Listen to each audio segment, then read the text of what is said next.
For weeks, the rolling hills of Normandy had been a graveyard of ambition. The Allied forces were bogged down in the hedgerow hell, a claustrophobic nightmare of ancient earth walls and German snipers. But while the world watched the bloody stalemate at Caen, a storm was gathering in the wings. This was the summer of 1944, and General George S. Patton, Jr. was pacing like a caged tiger. He had been kept in the shadows, used as a decoy to trick Hitler into thinking the real invasion would land at Pas-de-Calais. But on August 1st, the cage door was finally kicked open. This was the beginning of the 81-day streak, the day the Third Army was unleashed. The breakout began with Operation Cobra.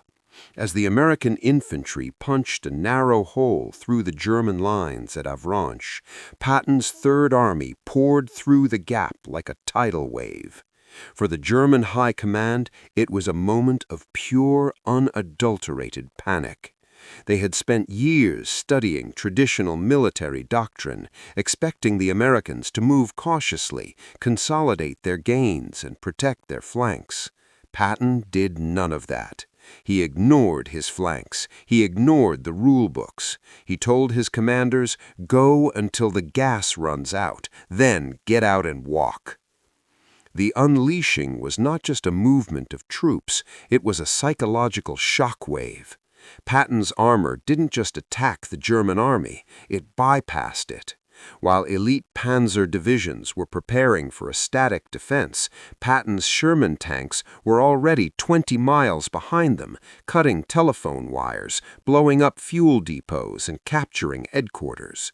The German ghost army that Hitler had feared was no longer a phantom. It was a screaming mass of steel racing across the French plains. Patton stood in his open-top jeep, his ivory-handled pistols catching the sun, personally directing traffic at the crossroads.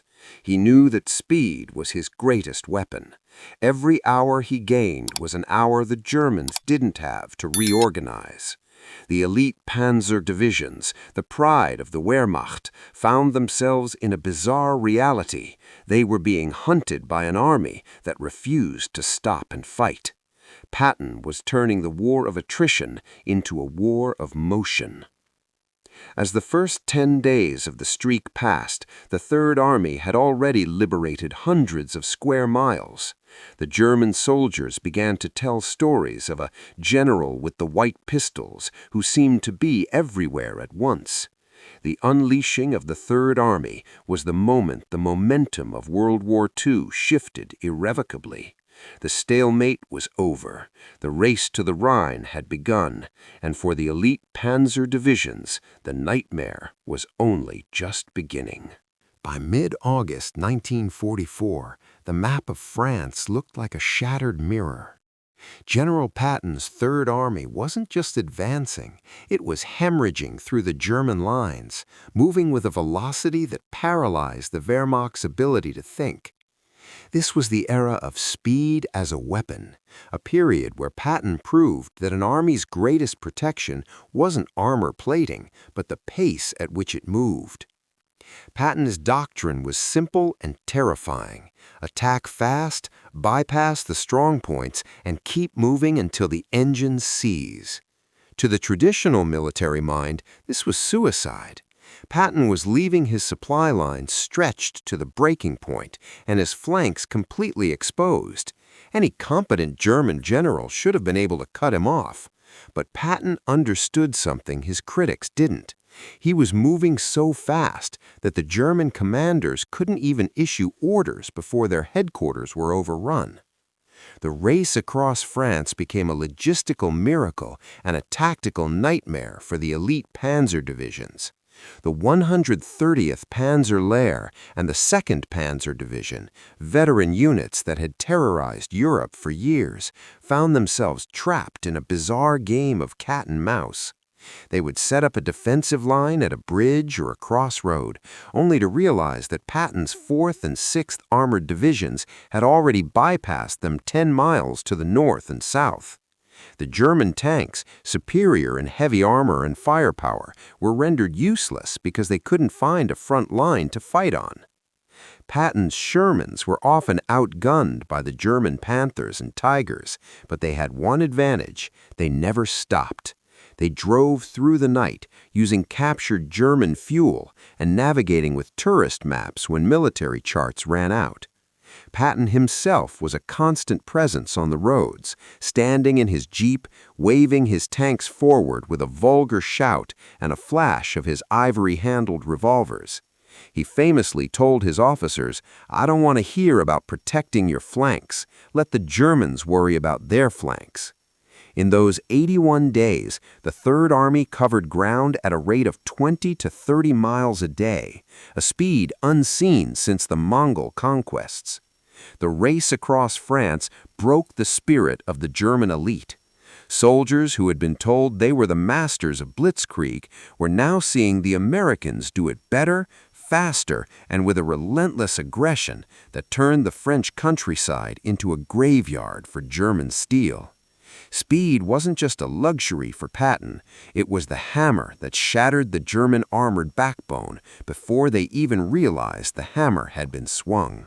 In September 1944, the sun-drenched race across France came to a sudden, violent halt in the fog-shrouded fields of Lorraine.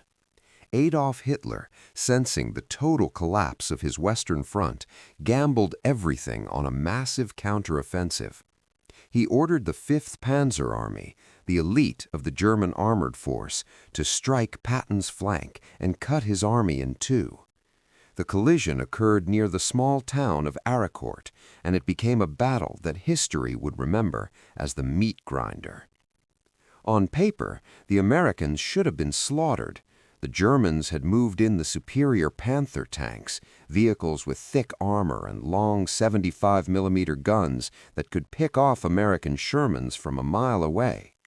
But Patton's 4th Armored Division had something the Germans lacked: tactical flexibility and a cold, aggressive mastery of the terrain. As a thick autumn fog rolled across the French meadows, the stage was set for a nightmare of close-quarters metal-on-metal violence. The Battle of Arracourt was not a clash of grand formations. It was a series of frantic, deadly duels at point-blank range. Because of the fog, the German Panther crews couldn't use their superior range. They were forced into knife-fighting distances, often less than 100 yards. American tank commanders, using superior radios and coordinated movement, played a lethal game of hide-and-seek. A Sherman would fire a smoke shell to blind a Panther, while 2 other Shermans would sprint around the flank to put a shell into the German tank's thin rear armor. Patton's doctrine of aggressive air-ground coordination also came into play. The moment the fog lifted, the 19th Tactical Air Command's P-47 Thunderbolts screamed down from the sky. They turned the German supply columns and tank reserves into pillars of black smoke. Inside the meat grinder, the Germans were being hammered from the front, the sides, and the air. By the time the smoke cleared, the results were staggering. The elite 5th Panzer Army had been decimated.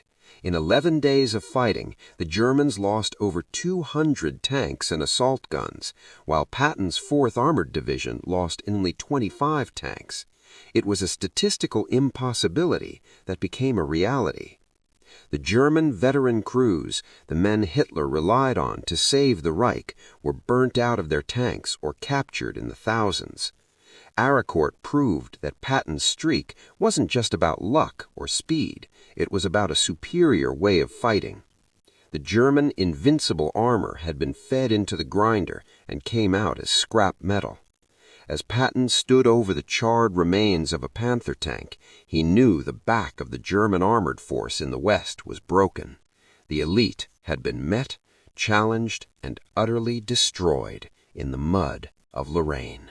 As the 81-day streak entered its final, most violent phase, General Patton's Third Army faced a new kind of enemy. The retreating remnants of the regular Wehrmacht were being replaced by the fanatical core of the Nazi regime, the Waffen-SS-Panzer divisions.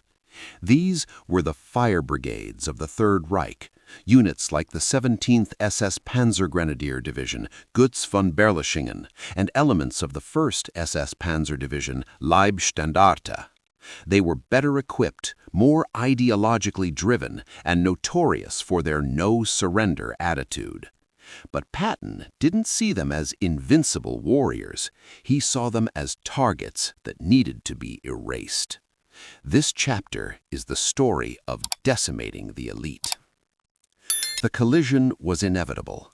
Hitler had ordered these elite formations to hold the Moselle line at all costs. They dug in with high-velocity anti-tank guns and the latest Panther tanks, turning every stone village and wooded ridge into a fortress. To any other general, this would have been a signal to slow down and prepare for a long siege. To Patton, it was an invitation to a slaughter. He believed that the only way to deal with a fanatical enemy was to hit them with such overwhelming violence that their discipline would shatter. Patton's strategy for decimating the SS was a brutal combination of high-speed armored thrusts and steel rain. He utilized his armored divisions as a scalpel, finding the thin seams between the SS units and driving deep into their rear. Once the elite divisions were cut off from their supplies, he unleashed the full power of his corps artillery. In engagements like the battle for the city of Metz and the river crossings of the Moselle, the SS found that their fanatical bravery was no match for a time-on-target barrage that could vaporize an entire battalion in seconds. This period was characterized by a cold, industrial efficiency. Patton's men, hardened by weeks of constant victory, no longer feared the reputation of the SS. They watched as P-47 Thunderbolts, working in perfect sync with the Third Army, hunted down SS tank columns in the open fields. The elite were being systematically dismantled, not just their equipment, but their human core.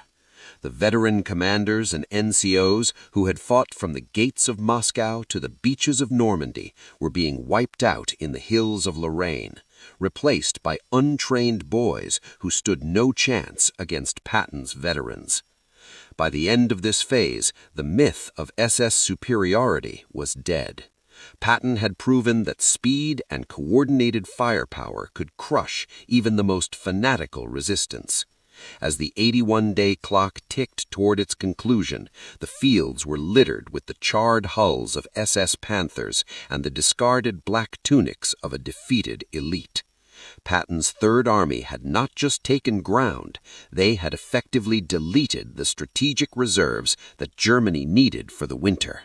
The elite had been met, and they had been decimated. The 81-day streak that had redefined the history of armored warfare did not end with a decisive German victory. It did not end because the elite panzer divisions finally found a way to stop Patton's tanks. Instead, the greatest offensive in American history was brought to a grinding halt by a silent enemy, an empty gas tank. This is the final chapter of the saga, the logistics of a legend. By late September 1944, Patton's Third Army was a victim of its own success.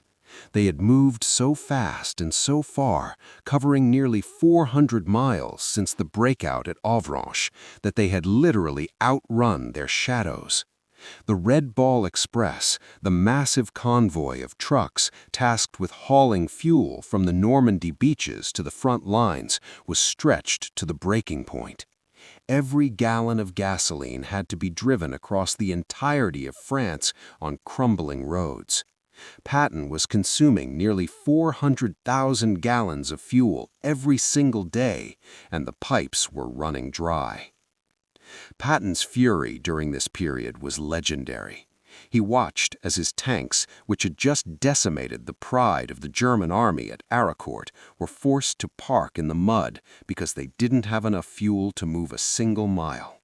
He pleaded with the Supreme Command, famously saying, "My men can eat their belts, but my tanks gotta have gas." He believed that if he were given the fuel, he could cross the Rhine and end the war before Christmas. But the fuel was being diverted to the north to support Field Marshal Montgomery's ill-fated Operation Market Garden. This logistical standstill was a tragedy of missed opportunity. For the first time in months, the German army was given a chance to breathe. The elite divisions Patton had spent 81 days shattering were able to consolidate their remnants behind the West Wall defenses. To Patton, this wasn't just a supply issue, it was a strategic catastrophe. He watched the streak die, not in a roar of gunfire, but in the silence of dry engines.